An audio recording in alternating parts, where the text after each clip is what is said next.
तुळशी विवाह घरच्या घरी सोप्या पद्धतीने कसा करायचा आणि तो सोप्या पद्धतीने, विधिवत पद्धतीने व पारंपरिक पद्धतीने कसा करावा. तुळशी विवाह, तुळशीचं लग्न समृद्धीकारक, लक्ष्मीकारक प्रत्येकानं करावं.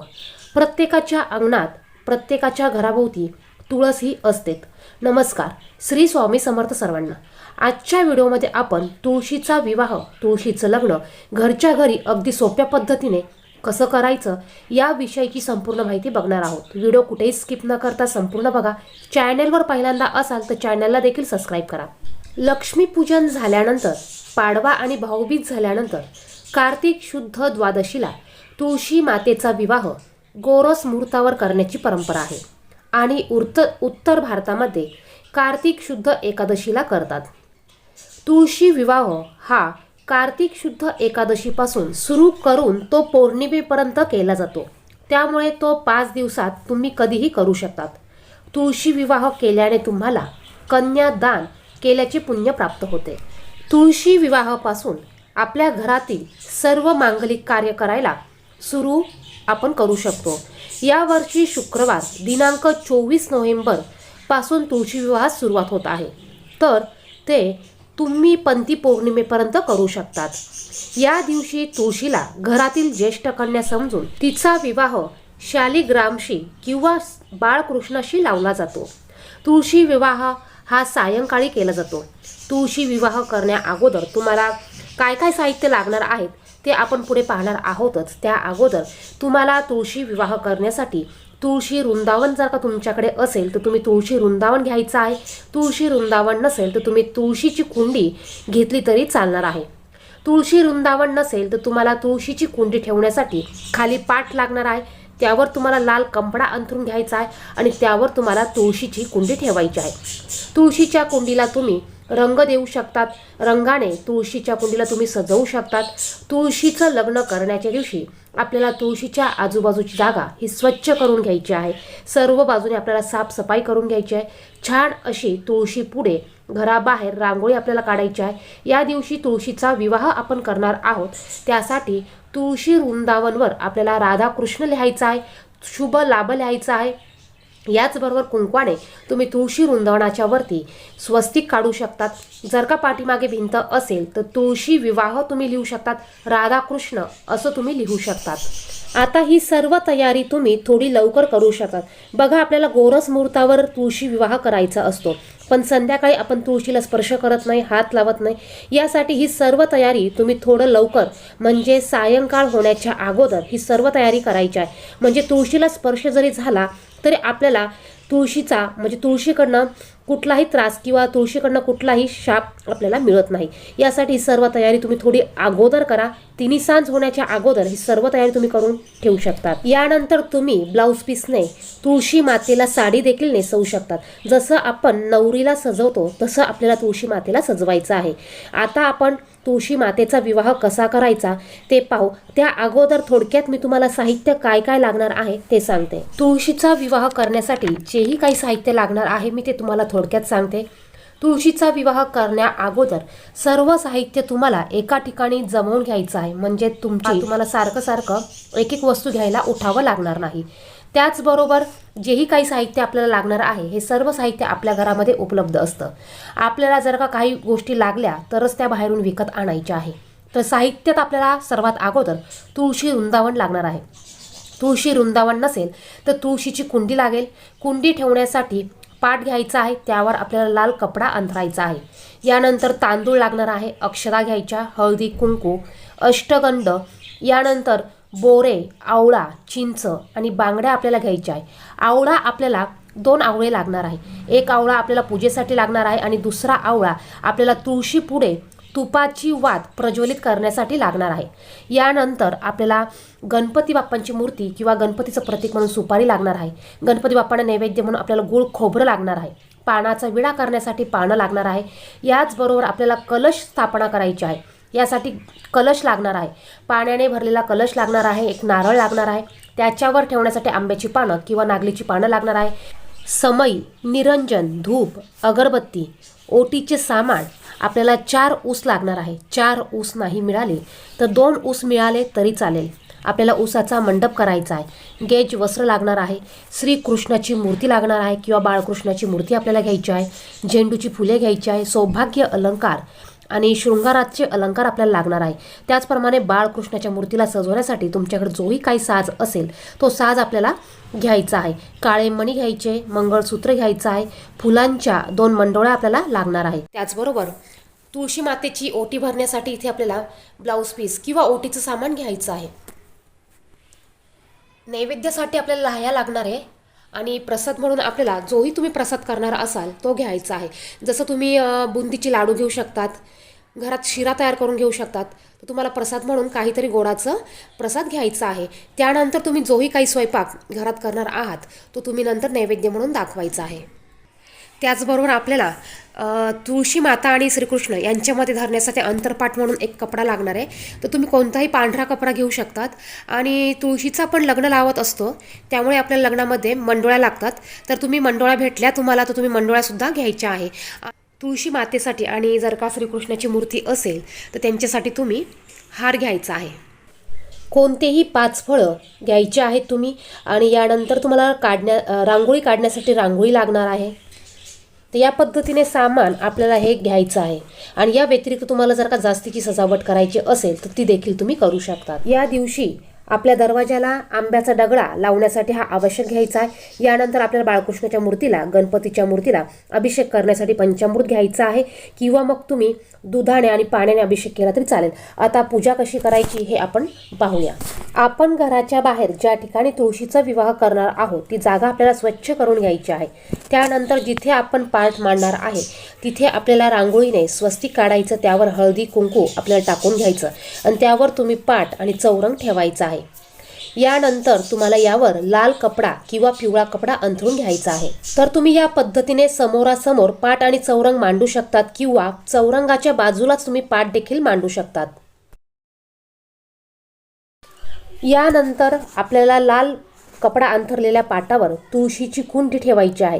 तुळशी वृंदावन असेल तर तुम्ही तुळशी वृंदावनासमोर चौरंग मांडू शकतात. इथे मी पाटावर तुळशीची कुंडी ठेवलेली आहे.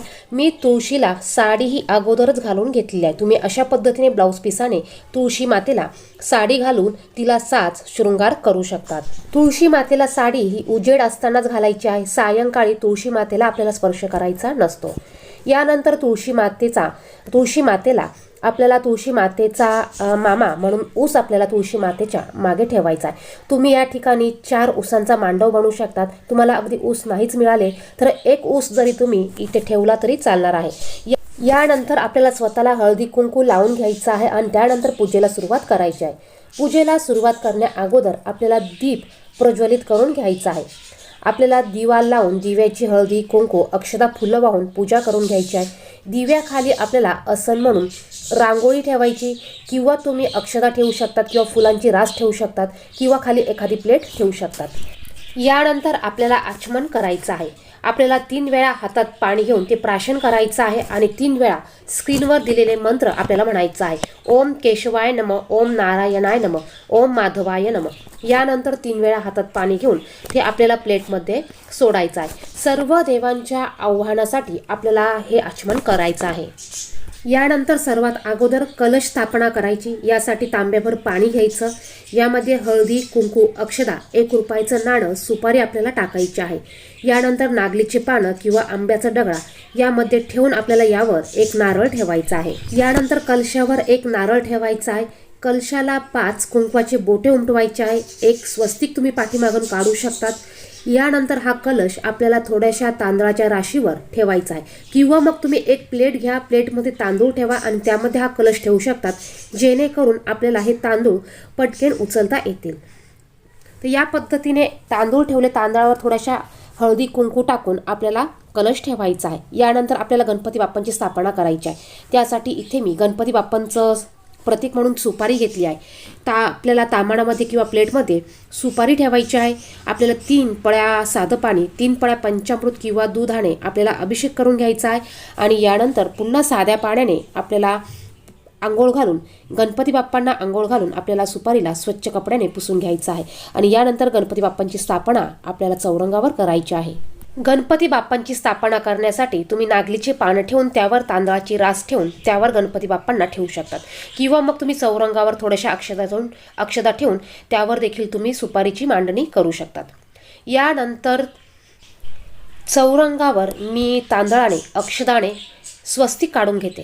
आता या अक्षदा म्हणजे या तांदळामध्ये तुम्हाला अगोदरच हळदी कुंकू हे मिक्स करून ठेवायचं आहे आणि यावर एक मी स्वस्तिक काढून घेत आहे. यावर आपल्याला बाळकृष्णाच्या मूर्तीची स्थापना करायची आहे. बाळकृष्णाची मूर्ती देखील आपल्याला प्लेटमध्ये घ्यायची आहे आणि बाळकृष्णाच्या मूर्तीवर आपल्याला पाण्याने, दुधाने, पंचामृताने, पुन्हा साध्या पाण्याने आपल्याला अभिषेक करून घ्यायचा आहे. आणि यानंतर बाळकृष्णाच्या मूर्तीला स्वच्छ कपड्याने पुसून आपल्याला बाळकृष्णाच्या मूर्तीला देखील चौरंगावर ठेवायचं आहे. आपण जे स्वस्तिक काढलं आहे या स्वस्तिकवर आपल्याला थोडं हळदी कुंकू टाकून घ्यायचं आहे. त्यानंतर बाळकृष्णाची मूर्ती आपल्याला यावर ठेवायची आहे.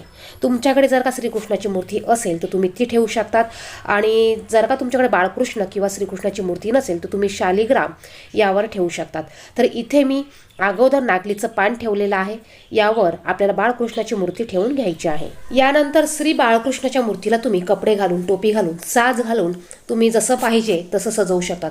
हा व्हिडिओ थोडासा मोठा होत आहे, तरीसुद्धा व्हिडिओ संपूर्ण बघा, कुठेही स्किप करू नका, कारण या व्हिडिओमध्ये संपूर्ण डिटेल्समध्ये मी तुम्हाला तुळशी विवाहाची माहिती सांगितलेली आहे. यानंतर आपल्याला कलश पूजा करून घ्यायची आहे. हळदी कुंकू लावून, फूल लावून, अक्षदा अर्पण करून आपल्याला कलशाची पूजा करायची आहे. यानंतर श्री बाळकृष्णांना अष्टगंध आपल्याला लावायचा आहे. त्यानंतर गणपती बाप्पांना देखील आपल्याला हळदी कुंकू, अक्षदा आणि फूल अर्पण करायचं आहे. तुमच्याकडे जर का लाल जास्वंदाचं फूल असेल तर ते तुम्ही आवश्यक अर्पण करायचं आहे. त्यानंतर बाळकृष्णाच्या मूर्तीला आपल्याला फूल अर्पण करायचं आहे.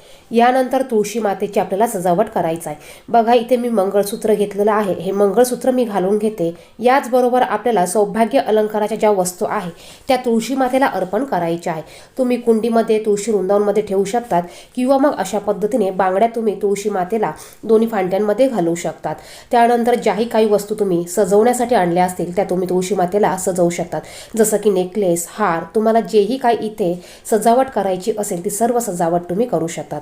यानंतर तुळशी मातेला हळदी कुंकू अर्पण करायचं, अक्षदा अर्पण करायच्या, त्यानंतर फूल अर्पण करायचं आहे. यानंतर जसं आपण नवरीला सजवत असतो त्या पद्धतीने आपण तुळशी मातेला देखील सजवू शकतो. तुम्ही या ठिकाणी तुळशी मातेला एखादी पातळ ओढणी किंवा एखादा छान सुंदर कपडा ओढणी म्हणून टाकू शकता. तर इथे मी या पद्धतीने तुळशी मातेला सजवून घेतलेला आहे. तर तुमच्या पद्धतीनुसार तुम्ही साध्या पद्धतीने सुद्धा तुळशीचा विवाह करू शकतात. बघा, अगदी जसं नवरीला आपण सजवतो त्या पद्धतीने इथे मी तुळशी मातेला सजवून घेतलेला आहे. यानंतर ज्याही वस्तू आपण तुळशी मातेसाठी आणलेल्या आहे त्या आपल्याला तुळशी मातेच्या कुंडीमध्ये किंवा तुळशी वृंदावनमध्ये ठेवून घ्यायच्या आहे. मग चिंच, बोर, आवळा या सर्व वस्तू आपल्याला इथे ठेवून घ्यायच्या आहे. त्यानंतर तुम्ही जे गुळ खोबरं आणलेलं आहे ते गुळ खोबरं तुम्हाला गणपती बाप्पांना नैवेद्य म्हणून ठेवायचं आहे. यानंतर आपल्याला तुळशीपत्र हे भगवान विष्णूंना किंवा श्री हरिकृष्णांना किंवा बाळकृष्णाच्या मूर्तीला आपल्याला अर्पण करायचे आहे. आता बघा, इथे मी गणपती बाप्पांची मूर्ती ठेवली आहे. तर गणपती बाप्पांना देखील मी हळदी कुंकू आणि फूल अर्पण करून घेत आहे. यानंतर लाह्यांचा नैवेद्य आपल्याला दाखवून घ्यायचा आहे. त्यानंतर पानाचा एक विडा, आपल्याला डबल पानाचा विडा घ्यायचा आहे आणि तो विडा आपल्याला तुळशी मातेसमोर ठेवायचा आहे. या विड्यावर देखील आपल्याला हळदी कुंकू, अक्षदा आणि फूल हे ठेवायचं आहे. यानंतर आपण जीही काही 5 फळे घेतली असतील ती 5 फळं आपल्याला एका प्लेटमध्ये या पद्धतीने ठेवायची आहे. तुम्ही एकच प्रकारची फळं ठेवली तरी चालतील. यानंतर आपल्याला धूप, दीप हे सर्व लावून घ्यायचं आहे. यानंतर आपल्याला तुळशी मातेची ओटी देखील भरायची आहे. यासाठी तुम्ही ब्लाऊज पीस आणि ओटीचं सामान घेऊ शकतात, किंवा खना नारळाने ओटी भरू शकतात. ओटी भरण्यासाठी तुम्ही ओटीचं सामान एका प्लेटमध्ये घ्या. त्यावर तुम्हाला हळदी कुंकू, अक्षता, फूल टाकायचं आहे. आणि जर का तुळशी मातेपाशी तुम्हाला जर का जागा असेल तर तिथे हे ओटीचं सामान ठेवायचं आहे, किंवा मग तुम्ही तुळशी मातेसमोर खाली हे सामान ठेवू शकतात. तर या पद्धतीने आपल्याला पूजेची मांडणी ही करून घ्यायची आहे. यानंतर आपल्याला तुळशीच्या लग्नासाठी आपल्या घराच्या आजूबाजूला राहणाऱ्या लोकांना किंवा स्त्रियांना, तुमच्या घरातील सर्व मंडळींना बोलवायचं आहे आणि अक्षदा आपल्याला सर्वांना वाटायच्या आहे. या अक्षदा आपल्याला रंगीत अक्षदा तयार करायच्या आहे आणि या अक्षदा आपल्याला सर्वांना वाटायच्या आहे. तर इथे मी धूप, दीप, अगरबत्ती ही लावून घेतलेली आहे आणि यानंतर आपल्याला तुळशीचं लग्न करायचं आहे. बघा, तुळशीचं लग्न करण्यासाठी आपल्याला 5 किंवा 7 या मंगल अष्टका म्हणायच्या असतात. मंगल अष्टका म्हणून झाल्यानंतर तुम्ही फटाकडे फोडू शकतात, किंवा तुम्हाला काही वाद्य वाजवायचं असेल तर ते वाजवू शकतात। यानंतर तुम्हाला तुळशी मातेची आणि गणपती बाप्पांची आरती करायची आहे। त्यानंतर तुम्ही जोही काही प्रसाद तुम्ही केला असेल तो प्रसाद तुम्हाला सर्वांना वाटायचा आहे। मंगल अष्टका म्हणायच्या अगोदर तुम्हाला तुळशी मातेमध्ये आणि श्रीकृष्णाच्या मूर्तीमध्ये अंतरपाठ धरायचा आहे। यासाठी तुम्ही पांढऱ्या कलरचं वस्त्र घेऊ शकतात। पांढऱ्या कलरच्या वस्त्राच्या मधोमध तुम्हाला कुंकवाडे स्वस्तिक काढायचं आहे आणि तुम्हाला हे अंतरपाठ धरून मग तुम्हाला मंगल अष्टका म्हणायच्या आहेत।